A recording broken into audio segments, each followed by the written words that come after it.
नवी मुंबईतील खारघर पोलीस स्टेशनच्या हद्दीत कार्यरत असलेल्या एव्हॉन नेव्हिगॉर्स मरीन्स प्रायव्हेट लिमिटेड या शिपिंग कंपनीनं नोकरीचं आमिष दाखवून 50 ते 80 तरुणांची लाखो रुपयांची फसवणूक केल्याचा गंभीर प्रकार समोर आला आहे.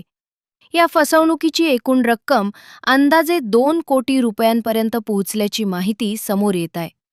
केवळ पैशांची फसवणूकच नव्हे, तर या कंपनीनं संबंधित तरुणांचे CDC कंटिन्युअस डिस्चार्ज सर्टिफिकेट आणि पासपोर्ट स्वतःच्या ताब्यात ठेवून जप्त केले आहेत. यामुळे या तरुणांच्या रोजगाराच्या संधी आणि भविष्यावर मोठा धोका निर्माण झालाय. सुरुवातीच्या काळात पोलीस प्रशासनाकडून गुन्हा दाखल करण्यास टाळाटाळ होत असल्याची भावना पीडित तरुणांमध्ये होती.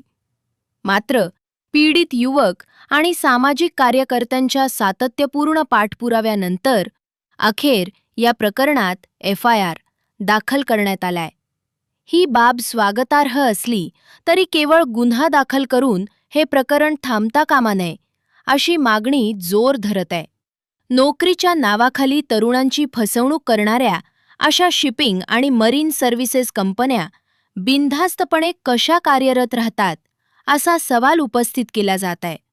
तसेच अशा कंपन्यांवर नियमित देखरेख ठेवण्यासाठी आणि त्यांच्या परवानग्या व आर्थिक व्यवहारांची सखोल चौकशी करण्यासाठी विशेष पोलीस पथक किंवा संयुक्त तपास समिती का नेमली जात नाही, असा प्रश्न पीडितांकडून उपस्थित केला जात आहे. त्याच्यामध्ये 2 आरोपी इथे सरळ तोंड लपून बसलेले आहेत. म्हणजे एकूण 1.5 ते 2 करोडचा जो झालेला गुन्हा आहे त्याच्यामध्ये पोलिसांच्या कक्षामध्ये ह्या 2 महिला ज्या आहेत त्या लपून बसलेल्या आहेत आणि ह्याचा तात्काळ समक्ष ह्याचा पुरावा आमच्या समोर असताना देखील कारवाई होत नाहीये. आता आम्ही सध्या उपस्थित आहोत खारघर पोलीस स्टेशन या ठिकाणी. महिलांचे कोणाचे फोटो काढा. GR पण मी दिलेला आहे की तुमच्या पद्धतीने तुमची टीम नेमणूक करून ह्या सगळ्या जो एजंट आहे त्यांच्या सगळे लॉक झाले पाहिजेत म्हणून अजूनपर्यंत लॉक नाही झाले. तर आता 1.5 करोड म्हणजे तब्बल 50 एक करोड तर मग अजूनपर्यंत CDC पासपोर्ट आहे ते सेफ ठेवा. आणि ह्याची जबाबदारी तुम्ही घेताय की CDC आणि पासपोर्ट नाही ह्याची जबाबदारी तुम्ही घेत असाल मला लिहून द्या. बिल्डिंग में अगर फ्लैट लिए तो वो रेंट पे देते होंगे ना कि शाम से त्याची जबाबदारी तुम्ही घेत असाल तर एक पत्र मुलांना द्या. एक पत्र तुम्ही मुलांना द्या की CDC पासपोर्टची जबाबदारी आम्ही घेतोय म्हणून पोलीस प्रशासन घेत आहे. आता असतील तर तुम्ही म्हणताय आहे पण म्हणत नाही.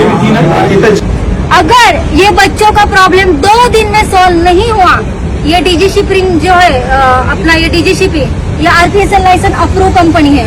ये RPSL लाइसेंस अप्रूव कंपनी है. अगर ये 2 दिन में ये बच्चों का प्रॉब्लम सॉल्व नहीं हुआ तो DG शिपिंग में आंदोलन किया जाएगा और इन बच्चों को न्याय दिलाने के लिए हमें जिस हद तक जाना पड़ेगा उस हद तक हम जाने की कोशिश करेंगे. और अगर इधर अपने को न्याय नहीं मिला, अगर ये पुलिस से सेटलमेंट हो के लिए मैं खड़ी हूँ, कुछ प्रॉब्लम हो तो हम है ना देखने के लिए. बस आप थोड़ा सा ये करो हमें. आपको 13 तारीख को एप्लीकेशन दिया था, कुछ हुआ नहीं. जाएंगे इलीगल तरीके से कुछ नहीं जाएंगे. पहले आप सबमिट तो करो. यहाँ पे हर एक में एप्लीकेशन चाहिए तो मैं एप्लीकेशन एक बना के देती हूँ. उस हिसाब से आप एप्लीकेशन रेडी करो और सबका एक इंडिविजुअल एप्लीकेशन और सबका डिटेल्स वहाँ पे प्रोवाइड करो. ठीक है. पोलीस प्रशासन ने दखल नहीं दिया. पोलीस प्रशासनाने जर ह्या पद्धतीची जर दखल घेतली नाही तर पुढच्या 2 दिवसामध्ये तीव्र आंदोलन छेडलं जाईल. हा माझा जाहीर इशारा पोलीस प्रशासनाने DG शिपिंगला असणार आहे. त्याची तात्काळ नोंद घ्यावी. पनवेल, नवी मुंबई आणि रायगड जिल्ह्यातील ताज्या बातम्या आणि नवीन घडामोडी पाहण्यासाठी सबस्क्राईब करा कोकण संध्या न्यूज.